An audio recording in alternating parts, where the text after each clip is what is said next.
This is the Extra Point Podcast. During this podcast, we will dive deeper into our Sunday teaching and share practical next steps for your faith journey. Now, let's kick off the Extra Point.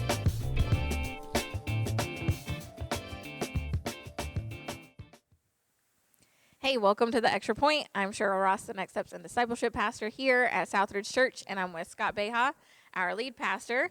And we kicked off a new teaching series this Sunday called Silent but Deadly. And you talked about pride. So do you want to tell us a little bit of like why you chose that title for the series and kind of what this is all about? Yeah, I think that a lot of people have experienced a version of Christianity that is hyper-focused on all the stuff that people can see and sometimes neglect the issues that are going on in people's heart that no one can see. Mm-hmm. And, like, we get this false impression that as long as no one sees it, that it doesn't matter. Mm-hmm. And it's like, well, that's not really the case. Like, when you think back to the story of David, which this is a story someone brought up at our life group last night, like, David was chosen not because of what was seen on the outside, but because of what was inside. Like in 1 Samuel it says, like, you know, God looks at the heart. So it's unfortunate that I think a lot of people have encountered a version of Christianity that doesn't worry so much about the heart as long as you can make the outside look really nice. And I know this series may be as much for me as anybody. Like I feel like sometimes like pastors just have to preach what God's trying to teach them, and like that's just where we've been at in my walk with the Lord. Like, sure, there's still some outward things that need attention, but there's a lot of stuff inside my heart that I feel the Lord pretty consistently going, I want to see you rid of that. Because, again, that's where true freedom's at, is when we're able to get rid of this stuff inside of us that is holding us back. And so that's, I titled it Silent but Deadly, first because that is a little funny if you are familiar with that reference. But I was thinking through, like, these are the things that are sort of maybe not really loud in our life because we kind of try to keep them private, but, like, they can be deadly. Like, I used that quote yesterday from C.S. Lewis that, like, pride leads to every other vice. Like, if you don't deal with pride in your life, you'll never be able to deal with your materialism. You'll never be able to deal with your addiction. You'll never be able to deal with low self-esteem, like whatever it is, it all starts with pride. And until pride is eradicated from your life, it's going to keep leading you into these other things. And you'll think that the issue is this stuff over here, but that's not actually the root. And if you don't realize your own pride to be able to deal with it, then you'll never get to the root of the issue. And so I started off yesterday talking about this cup that I have that sits in my office, and it looks so nice on the outside, but because I probably drank out of it like one time and then didn't wash it and just decided it would be a nice decoration instead of a cup. Yeah. But the inside of it's pretty gross. And that's how a lot of Christians kind of look. Like, on the outside, they make sure everything looks good. Oh, I go to church, I do this, I do that. But then on the inside, like stuff that maybe no one else knows about. And I think all of us have that. I have that. And I'm not saying if you have these things that you're not a Christian. I'm saying if you have an unwillingness to deal with them, then something is wrong. Like for me, I have these things in my heart that like pride and some of the other stuff that we're going to talk about. You know, we're going to talk about some stuff that I don't know that I know at least one of them we've never really touched on. I don't know that we've ever did a full deep dive into these topics. Ever, just as like they come up, but I don't know that we've done a whole week on any of them. But like it really is like it's stuff that it's probably uncomfortable for a lot of people. It's definitely uncomfortable to have to teach on. But I think that if we were to actually deal with these things that we would find true freedom on the other side of it. But it's a lot like that cup. That cup that I showed everyone was like long and skinny, kind of like a Pringles can. And the reason why I haven't cleaned it is it's really hard to clean. Like, you'd have to have baby hands to be able to get down into it. And these things, bottle brush, whatever. But, like, what is that for us? Like, with our heart, the reason why we don't deal with pride and lust and unforgiveness and hatred and these things that we're going to talk about in this series is they're hard to reach. Like, pride is really, really tricky. Because I was telling everyone in the sermon, pride is that sort of thing. The minute that you get over it and you find humility, but you realize that you're humble, you've slipped back into pride. So it like balances on a raise. It's almost like we have to figure out a way to trick ourselves into being humble, but never finding out that you're humble. Right. Like, if you were to ever find out that you were humbled, or that you were humble, you would need to be shocked by it. Because if not, then you would be prideful. It's that's why it's such a. It literally balances on that razor's edge of like true humility, but not slipping into being so humble and knowing that you're so humble that you just became prideful. That's a tough thing to manage. Yeah, I thought it was funny because as you went through, you taught from Romans 12, and as you went through that list, I was telling my friend this morning, I said, I wouldn't have necessarily said I was a super proud person, like prideful person. I said, but then I was like, oh, well, me saying that, I'm probably a little proud. Yeah. But then I was like, but I said, as we went through that list and like as we discussed in our group last night, just sitting there, I was like, oh my gosh, yeah, there are things that I definitely have pride on and need dealt with. And so I thought it was really, really strategic to go through because, like, yes, it seems like this huge list. You truncated it down for us, but, like, where one person is proud on one thing, that's not another person's struggle. And so I think seeing it and how many areas it can affect your life, I think is really smart because I do think that we have the tendency to look at the outside or look at, these things as like the more maybe common ones. Like we know people who are very arrogant or that kind of thing. Like even in my discussion with my friend, she was like, I think selfishness is more of the root. And I said, but doesn't that go back to pride? Of course right? it is. Because that's saying that you matter more than other people, right? And so even this morning having that conversation, I was like, oh, man, like I don't know that I fully had thought about it. But what was really funny is that in studying one of the topics that I'm doing later on, I came to this same passage. And I was like, well, there you have it. Definitely pride has to do with, like, when you go dig into it, it all leads back to that. And so you shared how, within this, there's a part about, taking delight and honoring each other and how we have to understand the difference between, like, honor and respect, because I think a lot of people would see that and be like, there's no way I could honor that person. But it happened that, in our leadership moment in our meeting last week, having that quote by Craig Rochelle that respect is earned and honor is given. Like the honor is freely given, but respect is something that people earned. And I think like with a lot of this, I think sometimes it takes a little bit of understanding and discernment of what this is meaning, like what the words are actually meaning, what it really means for our life. And then he went on to talk about how what if pride was really a prayer problem? Because it says to keep on praying. Like, that's all it said. Like, just keep on praying. Yeah. I mean, just think about, I don't know that I've ever met someone that doesn't wish that they prayed more. And I haven't met anyone that doesn't have pride issues. So those two things seem to be pretty well connected. Because I would imagine that if we all prayed as much as we needed to, that we would realize how much more dependent on God and each other we are which would then be a very humbling experience. But for most of us, we only like really get serious about prayer during really rough times of life.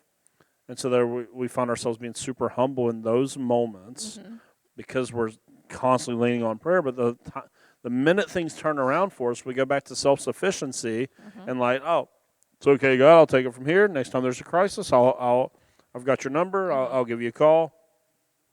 And so I like if we always prayed like we were in a crisis, we might find that like humility level that appears a lot of times when people are kind of down and out.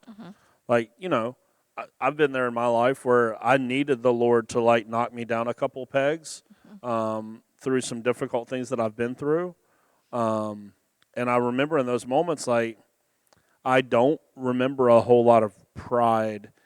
Like you do kind of feel like you're in a much lower position when you're going through tough times, and it's like that moment where I'm so dependent on God in prayer brought about a humility where it goes like, man, I don't have anything to brag about right now. Like look at the mess that I'm in or whatnot. Yeah. And it would blow my mind to see that if Christians would pray like we need to. I'm talking to myself as much as anybody. Yeah. I wonder how much less pride problems we would have. Like if you go and look at that list, verses 3 through 21 in Romans 12, I bet a lot of that stuff would come natural for people that really, really prayed. Yeah. Really prayed. Yeah. Like not just, oh, yeah, no, we pray before we eat lunch or before dinner or we pray at bedtime. Yeah. Nothing wrong with that stuff. But I'm talking about like for real prayer. I wonder how many more people would find that they were much more dependent on God and would be able to let go of, like you wouldn't have to seek retaliation when someone does you wrong. Because you would be so close to the Lord that you would realize that any sort of retaliation that might be necessary, God will take care of. Yeah. He will sort all that out in the end. You will be more hospitable the more that you pray. You will love people better the more that you pray. Because you'll be spending so much time with God, you won't have any other choice other than to see them the way that He sees them. Like, I wanted, like, so at the end of the sermon, I whittled it down to those three things. I had a fourth. I had prayer and, like, spiritual disciplines on there. Because, and that's why I asked in the group questions, hey, is there anything else that you would add to this list of things that help break pride? And that would have been, like, for me, I would have added, I think spiritual disciplines is a big part of this. Like, if you're not praying, like, this is a discipline that I've got to get back into. Like, fasting is something that really brings about humility. Reading the Bible, things like this are all, like, very helpful in breaking down pride and renewing your dependence upon God. So I would have added spiritual disciplines. Yeah. Probably, but I just didn't. You don't see it a lot in that passage, which is why I went away from it. You just see this one instance of prayer, but like, that could be the hinge of the whole thing. Yeah, I mean, it does say pray again later on about pray for. You're supposed to be praying for those who persecute you. You're supposed to pray that God will bless them, and that's something that a lot of people have a hard time about. But it's something that, like, whenever, and I know that, like, we've been in counseling sessions with somebody or like a moment with someone where they have a conflict with someone, and I've asked, like, have you prayed for them? Yeah. Because it's not an easy thing to do. But I'm telling you, when you begin to pray for those people, like, that there's conflict for or whatever, like, two things will happen. Your heart will change towards them, because it's really hard to pray for somebody and not eventually get to a place where your heart is moved towards them or thinking of them in that way that God does. And another thing is that it allows the Spirit to come and move in that situation within that own person. Like, you're letting God, saying, God, like, you're the only one that can reach them in their heart. Your Spirit is the only one that can do that and to reach them. What I'm doing is not working, so I'm going to trust it, like, put it in your hands and allow you to do this. And so I do think that, and I think, like, also when you're reading Scripture, then it's easier to know, like, how God sees you, because you talked about that, like, true humility is seeing yourself as the way that God does, like in that way that God does, not more than, not less than, whatever. And that was the biggest turning point for me in my life with my, like, was that really seeing myself how God sees me. And so I think, like, you can't know that if you're not spending time in that. Yeah. I see people with that false humility where they think really low of themselves and they think that that's humility. And I go, well, no, because do you know how arrogant you have to be to disagree with God?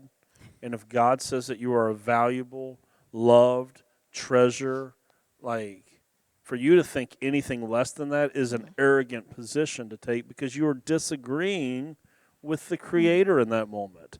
That's why false humility is such a ridiculous thing that people try to do. It's like, no, it's okay. I try to explain this to people all the time because I think sometimes, like, people think that there's pride taking place whenever someone is simply agreeing with what God says is true about them. Like I don't have any problem telling people that I'm a good teacher. Right. Because it don't have nothing to do with me. It's what God did. He gifted you in that way. Yeah, it's in that passage. I don't have any problem saying that. I also don't have any problem with someone saying that I'm not a good teacher either, because, again, this is all God's thing. Like, it's not my thing. It's not being arrogant to say, no, that is something that God has gifted me to do. And I really don't have any issue saying that because I didn't have that ability before the Lord. Like, I wasn't, like, rocking it out in high school speech class. I wasn't on the debate team or anything. Like, no. This was not something, I mean, you can meet me in my personal life and watch what a poor conversationalist I am when it comes to talking. But you give me a microphone and something to talk about where I know that the Lord is moving and stirring in that, and then this happens. Yeah. I'm not like this in any other area of my life. Yeah. And that's why it's not prideful to go, yeah, I am a good teacher, I am a good speaker, publicly. Maybe not privately, but at least publicly. That's not arrogance, right? And that's. But some people are afraid to say that. And he goes, no, it's just agreeing with what God says is true about you. Yeah, because I think some people would see that as pride. Like, and so, like, one of the questions that I wanted to ask you was, like, is there a good version of pride? And I think with what we were just saying, like, I think here's where we get it mixed up, is that the good version of pride is actually humility, because it's actually accepting. So there is a good version of pride. Yeah. It's when you have pride in someone else. When you have it in yourself, that's bad. When I have it for someone else, it's good. So, like, when Megan does something, like, so, was that? I think it was yesterday. She was singing "Look to the Lamb." When I watch my wife sing that song that I know 3 years ago would have completely overwhelmed her, and she's like, I was telling Will this morning, I hated that song when Jared sent it to me, and I was like, that's going to be so lame. Yeah. I didn't think that it was a very powerful song. When we do it, and I was like, I don't know whether it's like because I'm in person listening to it or whether it's Megan or whatever it is, but that song is a killer. Like, when I watch Megan do that, there is a level of pride within me. That is a good thing, but it's pride in someone else. When it's pride in me, that's not a good thing. When I'm like, because, like, so back to the whole speaker thing. There are people that God has gifted to be good speakers, but they take it into a level of pride when it's like, hey, would you mind filling this up for me, Cheryl? You know, just old lowly discipleship pastor. You care to go ahead and do that? You know, like, hey, I've got to have, you know, first class flight. If you want me to speak at that conference, I only fly first class, and the temperature in the limo that picks me up has to be 60. Like, okay, listen, now we're out onto a different, and I'm not saying, honestly, that sometimes people that are, like, really gifted speakers or gifted at anything don't have good reasons for some of the nuances that they have. But, like, yes, it can go into the unhealthy where you start thinking that you're above the stuff that you're teaching and things like that. But it's not bad to just agree with God. God says, hey, I made you to be a leader. You're a good leader. It's okay if you say that you're a good leader. It's when you start to use that gift to abuse other people that you've now slipped into pride. Yeah. Right? So, like, you can see it on both ways. But, like, when you have pride, like, when I watch my kids do something, I have pride in that. That's not a bad form of pride. Right. Because it's in someone else. It is like you were saying, it is like a form of humility to be happy when somebody else does something. right? Like when I watch our staff here do their jobs really, really well, I take pride in that. But like it's not me doing it, so I can take pride in what happens around here. Because I don't get any credit for that. So it's okay to have like, because I could see like some parents go, oh, is it not wrong? Like I've got that bumper sticker on the back of my car about I've got an honor roll student. Is that pride? No, that's your kid. Yeah. Celebrate them. Do nice things for them when they do stuff. It would be weird if you had your own party, is what I'm saying. Like, I mean, don't throw your own party for yourself and expect everyone to come and like kiss your ring. That's when you've stepped into like a weird pride area. Yeah. But yeah, it's a great like I don't know. You probably just find it on both sides. There's too many people that disagree with what God says is true about them in a bad way. Like as far as like you think way too little of yourself. And then you find those people that think that God made them special above and beyond all other. It was like angels, then them, and then the rest of creation. It's like they rewrote Psalm 8 just all on their own. They were like, no, it was angels, then it was me, and then it was everybody else. I was like, no, not that either. No. Like just agree with what God says is true about you. Yeah. And so that'll do wonders for you. Yeah, and so I like that because I think that, some people yesterday could have made some people hesitant to be like, oh, well, I went back to school and I graduated with honors, like as an adult. Like that's an accomplishment that I guarantee you can't do without God probably. Like, I mean, some people can, but I think like recognizing that it's okay to say, hey, like I was able to do this and I'm proud of that and the way that like I knew that God was there for me and I know God gifted me to be able to do this thing, like saying I'm a good teacher, I'm a good leader, like whatever. I think knowing that and understanding that difference of that is really key. So yeah, you gave the 3 things that can help us to get rid of pride, and it's service, community, and generosity. And you asked this question in the life group questions that like, I don't know exactly how it was worded, but like, what do those things, why do those 3 things? Why they keep coming up. Like, why do they come up and why, like, do those help us to get rid of pride? Anything that causes you to get a bigger perspective of life will make you a more humble person. And that's what serving does. That, like, I don't like sermons that turn into like, oh, just please do all the stuff that we're asking you to do here at the church. But, like, at the same time, I don't want to shy away from it because I'm like, look, being a part of a church, there's a benefit in it that all the stuff that you need to grow, we are giving you those opportunities. And honestly, it's very foolish not to take them. To act as if, like, the church is just like, oh, man, I got to serve at the church. Like, goodness gracious, like, we're trying to help you grow. Yeah. Like, we are. And so, like, serving, putting the needs of other people in front of you, there's no way that would not help you become more humble. Yeah. Unless you're actually the person that's being served in the process. Yeah. Right? That's those, like, those missionaries that always got to have their cell phone in their hand when they're out doing the Lord's work. Like, hey, look at me, look what I'm like. That you actually are the one being served the most because you're going after likes and follows and all this crap. I'm talking about a genuine service where you don't care if anything can be returned to you whatsoever. Yeah. And you do it totally in private in a way that no one's going to sit there and pat you on the back for it. That right there will make you a more humble person.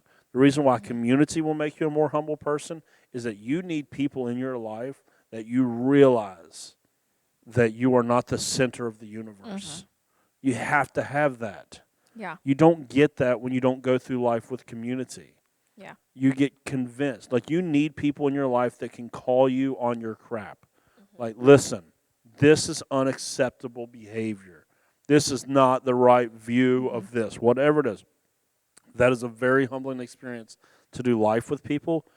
I'm telling you right now, the reason why people do not join groups, no matter what the group is, no matter what the church is, maybe it's Sunday school, maybe it's a group, whatever it is solely because of pride.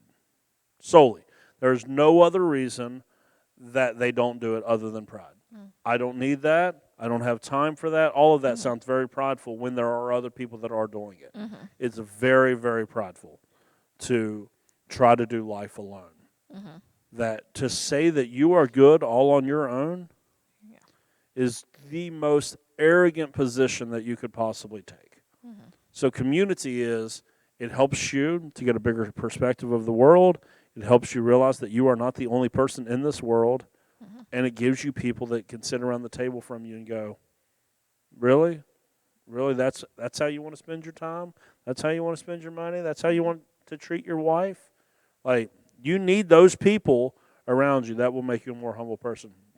And the generosity I was talking about on Sunday was more of a generosity of spirit, because there was so much in that passage about loving other people, being charitable to other people, and a lot of times people are not loving and charitable and kind towards other people because they are not giving them the benefit of the doubt that we wish that we were getting ourselves. Yeah. Right? Like, we learned this, I don't know, probably 10 years ago now, in a leadership moment, that like when there is a gap of expectation, if you will fill that in generously with good motive towards other people, your heart towards them will be softened when they don't meet your expectations. Like, just that generosity of spirit. Like, if someone is kind of unlovable, like, I'm not saying that they are, if they have those characteristics of being unlovable, though. Yeah. The only way that you'll ever be able to actually love them is to have a generous spirit towards them that makes allowances for all that crap that's unlovable about them. Oh, I don't like the way that you do this. I don't like the way you say this. I don't like your stories, whatever. Like, you have to have a generous spirit towards them to make allowances for their faults. Or else, in your head, they'll always just be so obnoxious that you just can't stand to be in the same room with them. Like, so being generous in spirit, like, give people the benefit of the doubt.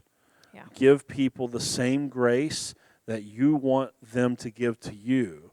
That is yes, monetary generosity will also make you very humble, but I felt like we had hit that so much. Like, we don't need to beat that horse anymore. Like, it is a very, very proud thing to spend every single dollar that you have on yourself and on your family. Like, that is a very proud thing to do. Especially, and again, this is why people just don't understand the theology of the church whatsoever, and why it always feels like the church is going, no, we want you to do this.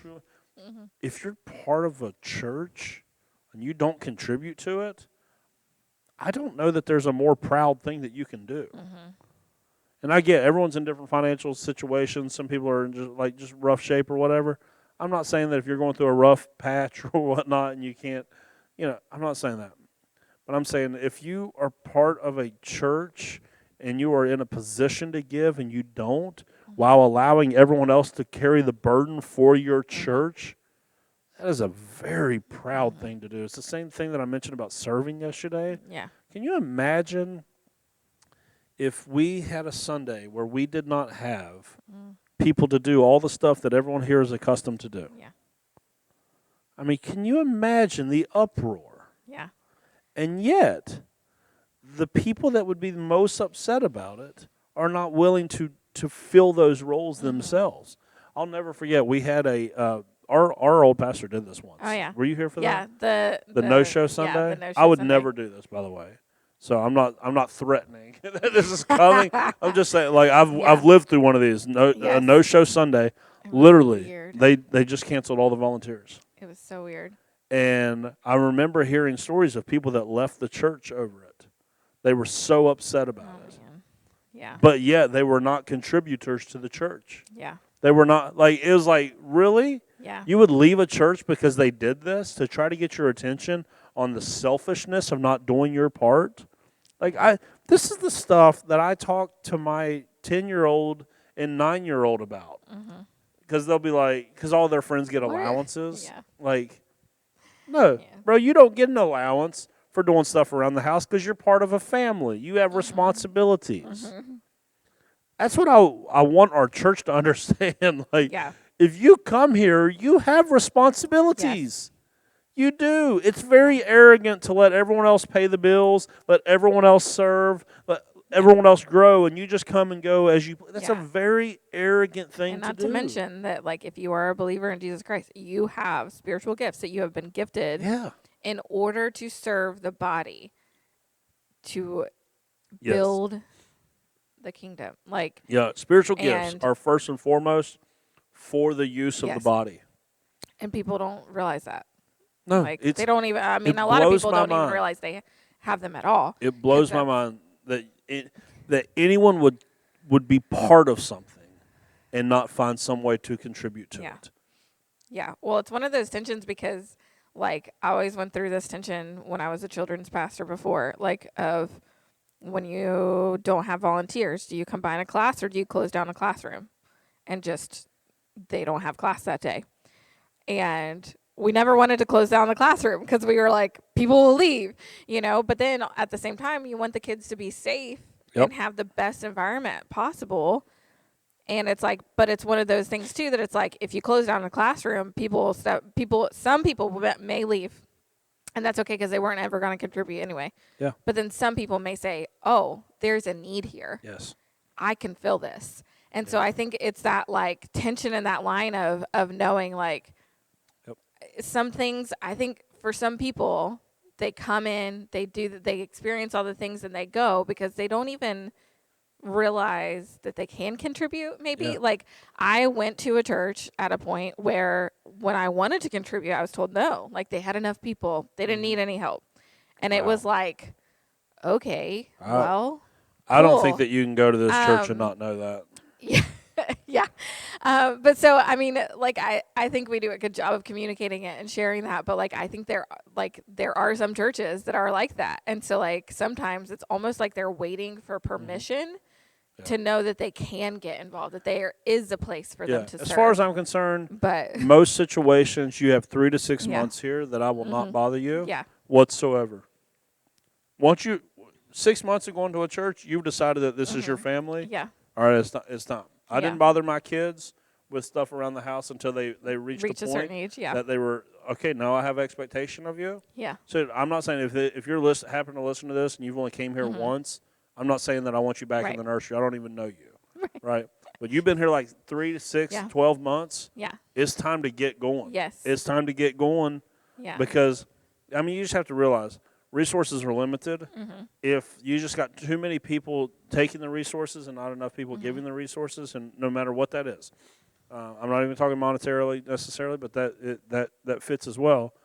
Eventually, you end up with an issue, right? And so all of the issues around people not giving, people not serving, people not getting into groups, anything like that, I'm telling you, it all comes back to a pride that is beneath the surface that we can't even see.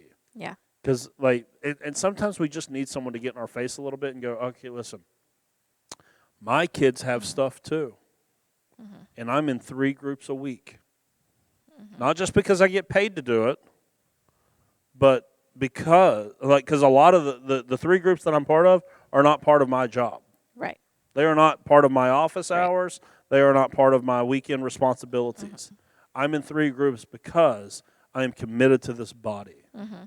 Like, and you find value in it. Like, that's what, like, some of these things, I'm like, if they just do it a few times and experience it, you would understand, and you would you would know, like, and that's where if we can just get people to put their pride aside just long enough to just try it out, like just long enough to try it out. And you get people that they'll go into a group, will give a group a try.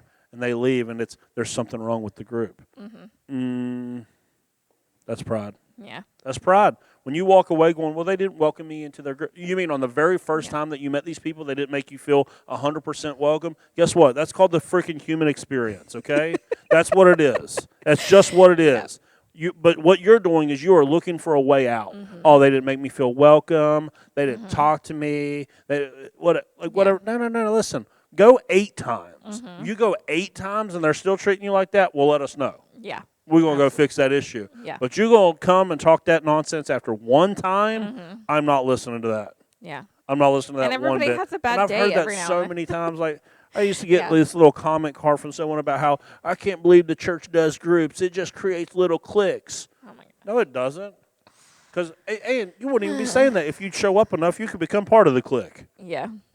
Yep. There we go. But it's pride, man. Yes. We don't even see it for what it is. Yeah. We walk away justified in whatever it is. When we neglect the stuff that's good for us, we walk away justified.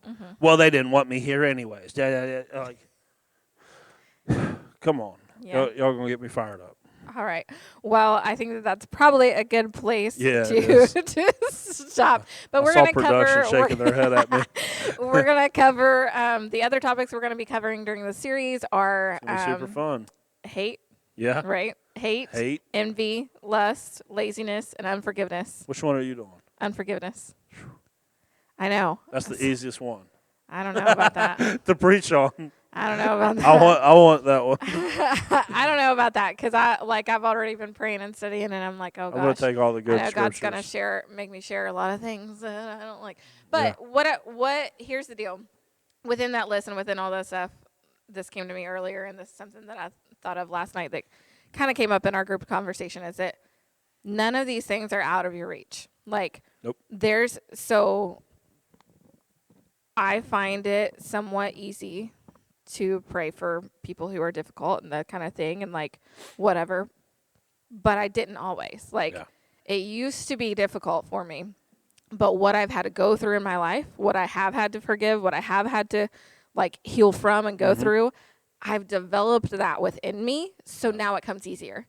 And so I think with all of these things, whatever, like if you were in a group or are in a group and you have that question about like what's hard for you or whatever, just know that what might be hard for you now, when you practice it, it becomes easier. And I don't think you, with any of this, expect anybody to just go from 0 to 100. No. Like, it is still part of that journey. And what I think we talked about last week how this series was going to be a little weird coming out of For the Future. Oh, yeah. But honestly, I don't think it is. Because last week, we had some discussion about the heart. And I feel like for us to be the church that we want to be. My life group pointed that out. They said that this week was a natural step from where we were last week. I think so too, because if we're going to be the church that we want to be, we have to take care of what's in here, what's in us, before we can be that for our community. And so I'm excited about this series. I know that it's going to be a lot of like tense teachings and tense moments in the room. Because when you are calling out those things in us, it's not easy to hear, but it's needed. And so I appreciate it, and I'm excited for it. I think that if you will hear what Pastor Scott is teaching and what I'll be teaching, really hear it and allow it to penetrate your heart, I believe that you're going to be a better follower of Jesus Christ for it. And so I look forward to the coming weeks, and we'll have some more practical next steps for your faith journey. Thanks for tuning in to The Extra Point.